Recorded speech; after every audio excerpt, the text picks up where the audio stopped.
Tonight on KQED Newsroom, special guest Anna Lappé talks about how a diet for a small planet can help combat climate change. Plus, campaign contributions from fossil fuel interests and a strike force aimed at the housing crisis. We'll get the latest on California politics. And we go ice skating in this week's edition of Something Beautiful. Coming to you from KQED headquarters in San Francisco this Friday, November 5th, 2021. Hello and welcome to the show. This is KQED Newsroom and I'm Priya David Clemens. As always, let's catch up on our top 5 picks for big news stories in California this week in our Friday 5. There has been an uptick in COVID-19 cases in California over the past week. On this map, orange and red represent the highest levels of transmission according to the CDC. Several Bay Area counties that had been in the lower yellow range are now back to orange and red. Also, 5 to 11-year-olds have now started to receive the COVID-19 vaccine. Drug companies scored a win this week as a California judge ruled they could not be held liable for the nation's tragic opioid crisis. The judge said there was no evidence that drug companies' marketing efforts led to a rise in illegal use of these prescription painkillers. The 4 California counties that brought the lawsuit had hoped to win billions of dollars to help pay for drug abuse treatment programs. An appeal is expected. California's lieutenant governor and top environmental officials are in Scotland, attending the UN's climate change conference. Their goal is to highlight California's leadership on reducing carbon dioxide emissions. Here's the state's Natural Resources Secretary, Wade Crowfoot. California is truly a leader on climate action across the world, and we're also a very, turns out, big and consequential place. We're proud to say that our economy, if measured across against other countries, would be the 5th largest in the world. We've also managed to reduce our carbon pollution in pretty remarkable ways. In 2007, we set a goal, actually a state target, to reduce our pollution to 1990 levels by 2020. And we achieved that target 4 years early in 2016.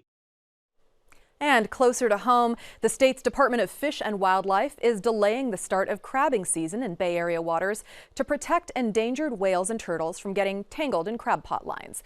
So it's looking unlikely that there will be crab on the menu this Thanksgiving. In sports, San Francisco Giants catcher Buster Posey announced his retirement from baseball on Thursday.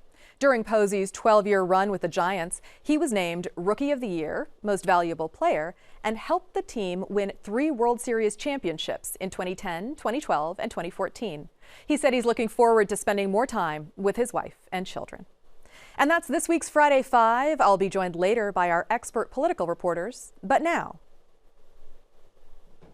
our first guest tonight is an expert in the field of climate change, in particular, how our food plays a significant role in a warming climate.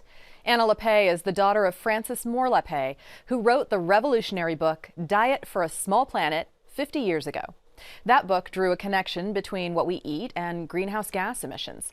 Now, Anna has helped to update her mother's book and its increasingly urgent call to action. Anna Lappé joins us now in studio to discuss the latest release of her mother's book, her frustration over what's not being discussed at the UN Climate Change Conference this week, and her reasons for hope when so much environmental news is so dire. So Anna, thank you for joining us here in studio. Well, it's really fun to be here. Thanks for having me. All right, I have the book here, Diet for a Small Planet. It has revolutionary the first time around. What is different between this edition and the original? Well, in a lot of ways, a lot of it's the same. So this is the 50th anniversary edition of the book, and so much of what my mother was saying 50 years ago is still true today, which is that what we eat, what we put in our bodies is of course central to our own health, but it's also really a key part of our planetary health. And now we see how much of an impact our food systems is having on climate change. But what is new in this book is a new introductory chapter from my mother that sort of ties 5 decades of her thinking together and helps tell the stories of many of the social movements around the world that are working to make food that's better for our bodies and better for the planet.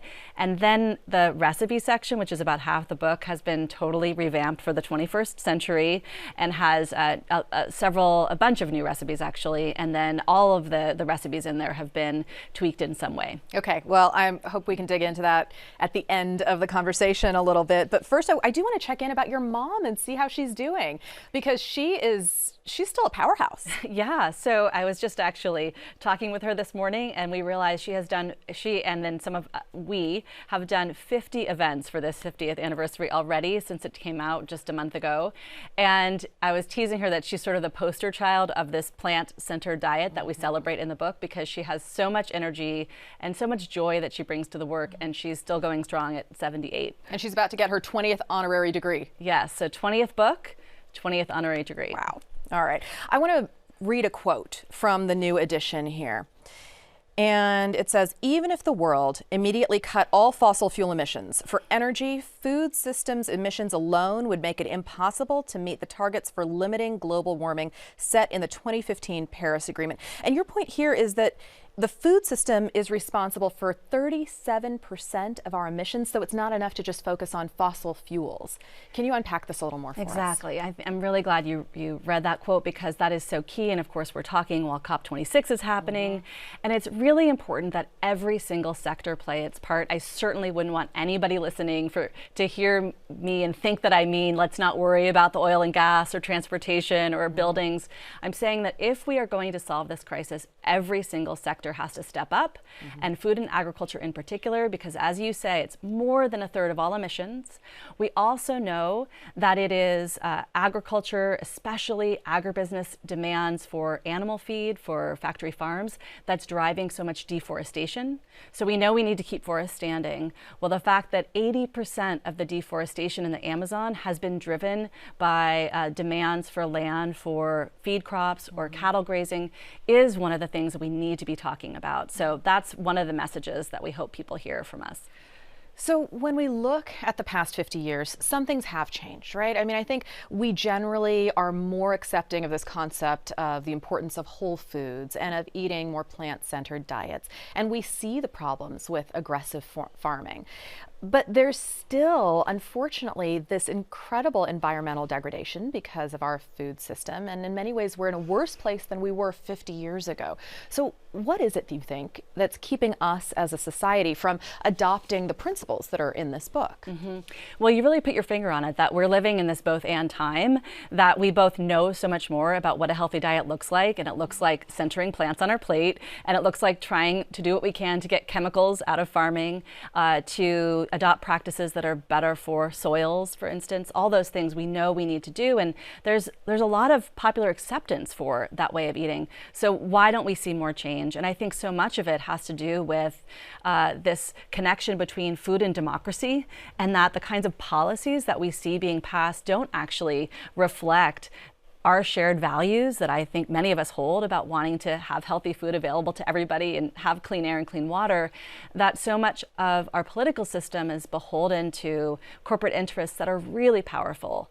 And the fact that there are now more agribusiness lobbyists on Capitol Hill than there are lobbyists for the oil and gas industry, to me is just one signal of just how much influence corporate power has in terms of the policies that we need to pass, the kinds of regulations we would need to pass to really shift systems. Right, so that's a follow the money, right? Where are we putting our money, and what does that show about our values? Exactly. So let's turn to COP26, because it's going on right now, and ostensibly this is, provinces, countries, states coming together to say, what can we agree on to make the world a more environmentally sound place?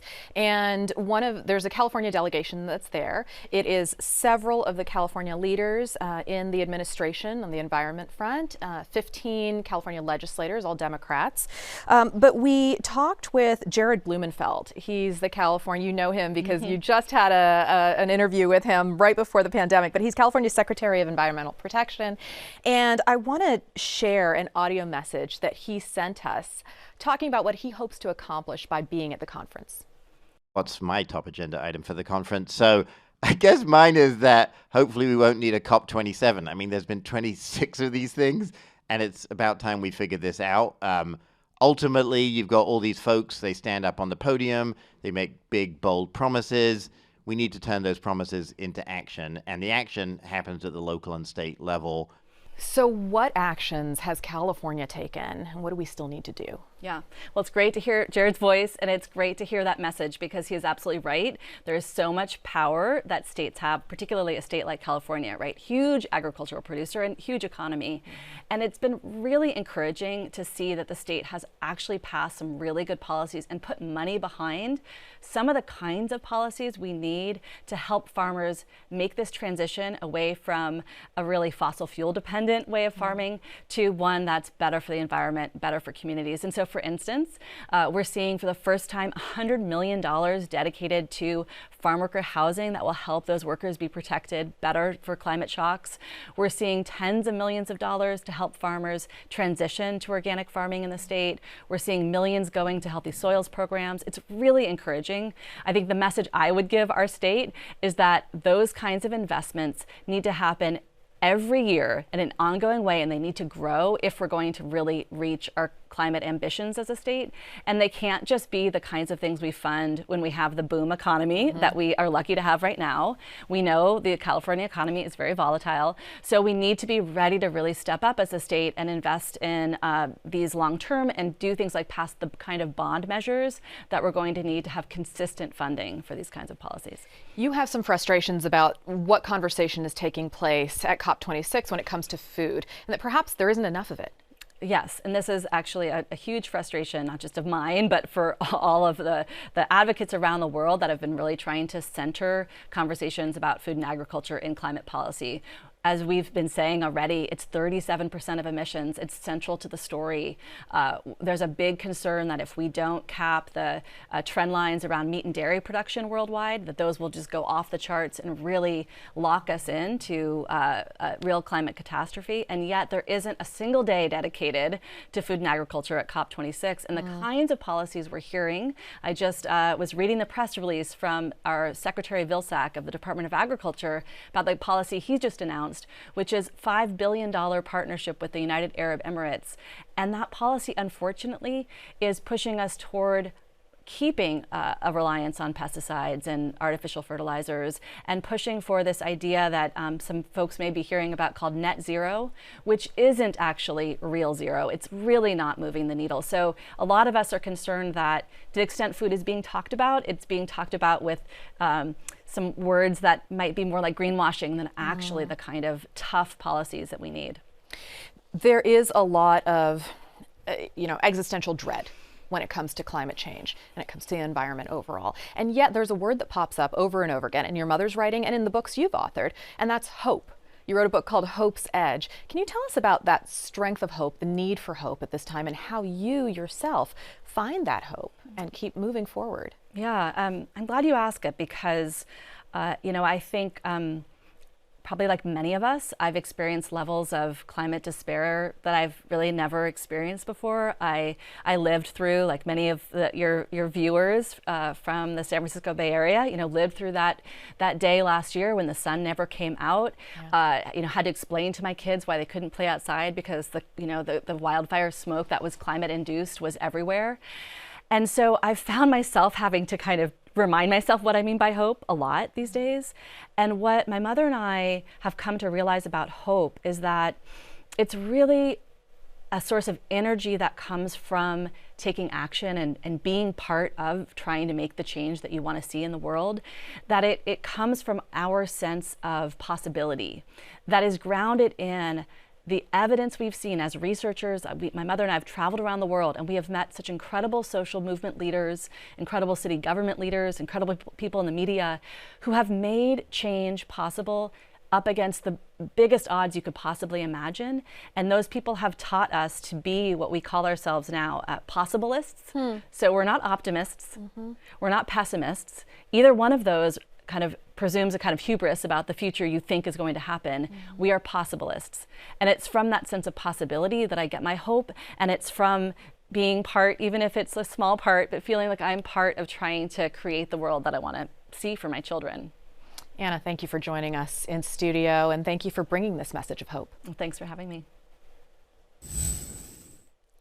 Republicans ran a victory lap this week as they took the governor's office in Virginia and came unexpectedly close to winning the governor's race in New Jersey. Both states had gone to President Joe Biden in the national election by double-digit margins.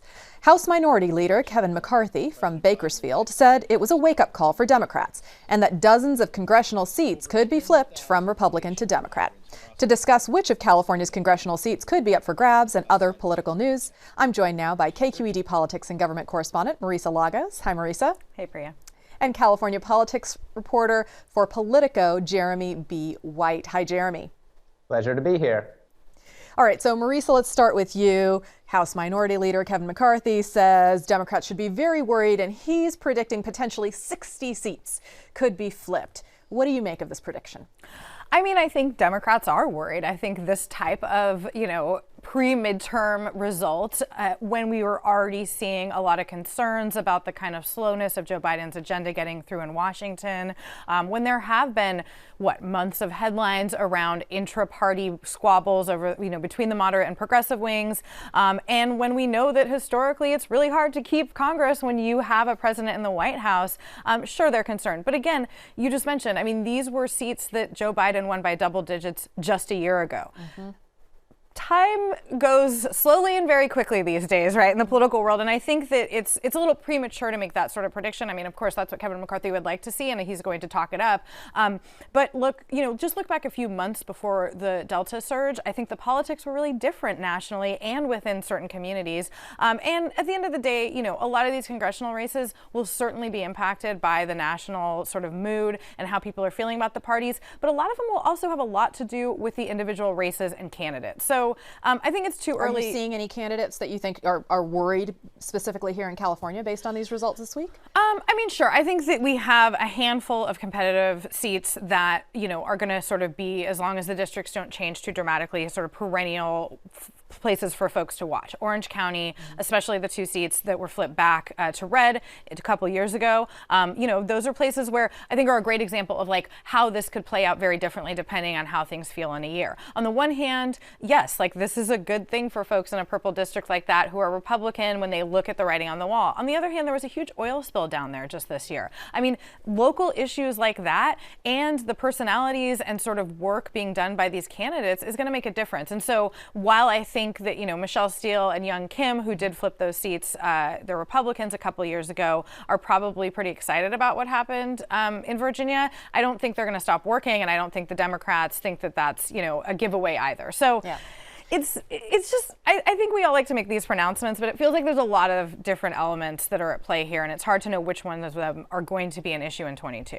Well, you just mentioned redistricting, and Jeremy, I want to ask you about this. There are also changes to the political map that's going to be coming because of this redistricting process. And I saw this week that a pollster here in California referred to the process of drawing new election district lines as the redistricting Roomba, which I love. That made me laugh. And it kind of highlighted that redistricting is meant to be a nonpartisan operations, just cleaning up, housekeeping. But there are political outcomes. So tell us about some of the congressional changes you're seeing that could come from these new proposed district boundary lines. This is, in my mind, the biggest political drama that's unfolding in California right now, and it's really going to accelerate in the next couple of months.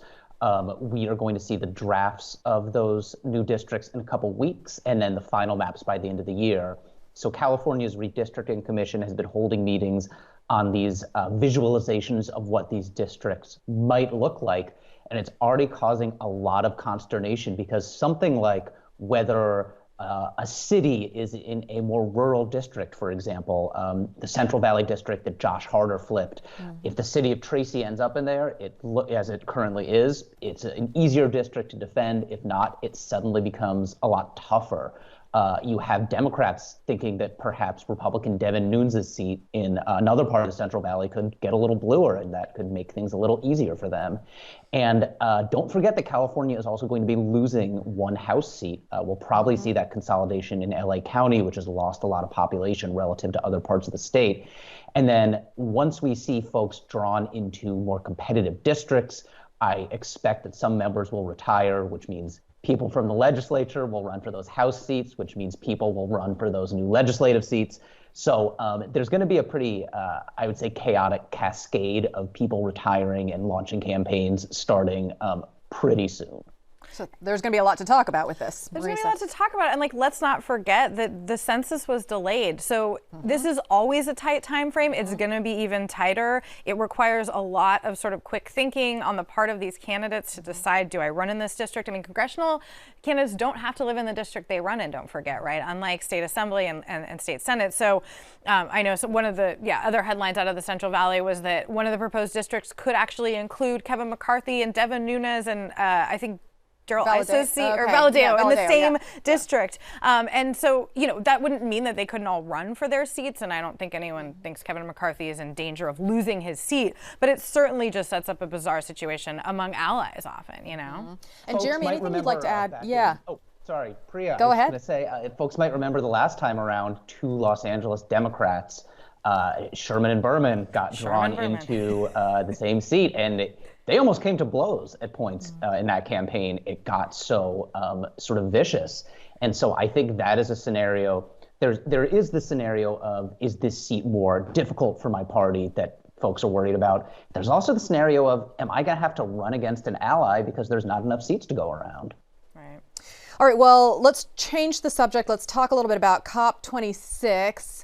Just in terms of the environment at large, we've got California delegation that's out there. There was a vote recently here by the California Democratic Party to stop accepting money from some fossil fuel groups, industry groups, and also from some law enforcement groups. Now, that vote, instead of happening, has been delayed by 4 months, and the California progressives are pretty steamed about this. So can you tell us more about what's going on here? Because they already don't take money from fossil fuel industry executives directly, or from those companies directly. Right. So now this is where we get into like the problem of campaign finance and all these murky groups. So, I mean, essentially what environmental activists, progressive activists are saying is that the state Democratic Party needs to stand up and say no to all fossil fuel money. They would also like to see, as you mentioned, law enforcement. We can get to that to a second. But right now, the big 7 or 8 oil companies, they already don't take that money directly from them. But there's a lot of industry groups, a lot of trade groups that still do get that, funnel that money through, and are very powerful. I mean, often it's not necessarily the oil companies in Sacramento or even DC who are lobbying. It's the chambers of commerce. It's the Western Petroleum Association. And so I think that this is really emblematic of a broader debate within the Democratic Party around climate change. And it's not simple. It sounds like it should be, right? But at the end of the day, I mean, look locally, Priya, like in Richmond, you have Chevron. It is a huge employer. And a lot of the people who work there are people of color. They also live in the surrounding community and have been disproportionately impacted by the pollution, but that doesn't mean that they're speaking with one voice, for example, in that community about what they want to see happen. And I think that what you see with the brakes being put on here at the state party is worry about that at a time when, judging by those Tuesday results we just talked about, Democrats need their entire coalition. I think that there's a real worry at the top, including by State Chair Rusty Hicks, that doing this too quickly, or at all, maybe they're just trying to end it, could really hurt their ability to get that big coalition in 22. Right. And I would love to go into the law enforcement angle, but we're going to have to wait for that for a different week, because I want to turn to Attorney General Rob Bonta. This week, he announced that he was launching a new housing strike force. I want to know a little bit more about what that means. Here's a bit of Attorney General Rob Bonta speaking at his press conference. Everywhere you look, we are in a housing crisis, from Fresno to Fremont, San Diego to San Francisco, Los Angeles to Loomis. Our families are facing a housing shortage and affordability crisis of epic proportion. And for those who are not following the law, complying with it, fulfilling their obligations, duties, and responsibilities, we will be there to enforce those laws, because they're not suggestions, recommendations, or invitations for voluntary action. They are requirements. So, Jeremy, you reported on this announcement. It sounded like the Attorney General is sort of kicking off a listening tour, having new conversations, and that they've launched a website. But is there much force to this strike force? I would see this more as sort of a consolidation of resources in an effort to focus on this issue. The Department of Justice can't do anything but enforce laws, so they can't create new enforcement mechanisms that the legislature hasn't given them. That said, the legislature has created some of those in the past few years, and we have seen various efforts by the state to get tougher on local governments that aren't doing their part to build housing in accordance with the law, including even looking into San Francisco voting down that project on Stevenson Street this past week. So I think this is part of that larger picture of a desire from the legislature, from the executive branch, and now you see from the Department of Justice to have a more assertive state role in dealing with housing law. That said, I don't think that what the Attorney General announced here introduces a whole lot new into the equation, more than perhaps some renewed emphasis on this issue. All right. And then last question here, Marisa, in the final moments we have left. Attorney General Bonta was in San Francisco this week. He was attending the swearing in of his friend and former colleague in the Assembly, David Chu, who is now the new San Francisco City Attorney. What do you expect Chu to tackle first? I mean, I think that the corruption scandal that is the reason he got this job, right? The former city attorney went over to the PUC where the general manager stepped down after being indicted. I do think that that is going to be part of this. I mean, housing, we were just talking about. That's been a big issue of Chu's in Sacramento, housing and homelessness. This is a city attorney's office that led the way on marriage equality, on gang enhancements, a lot of other things. So he'll have a full plate. All right. Marisa Lagos with KQED and Jeremy White with Politico. Thank you both. Thank you, Priya. Thanks. This week's look at something beautiful is the festive post-pandemic return of the holiday ice rink at Union Square in San Francisco.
And that's the end of our show for tonight. Thank you for joining us. If you want to get a look behind the scenes, then please hang out with us online too. KQED Newsroom is on Twitter and Facebook, or you can email us at knr@kqed.org.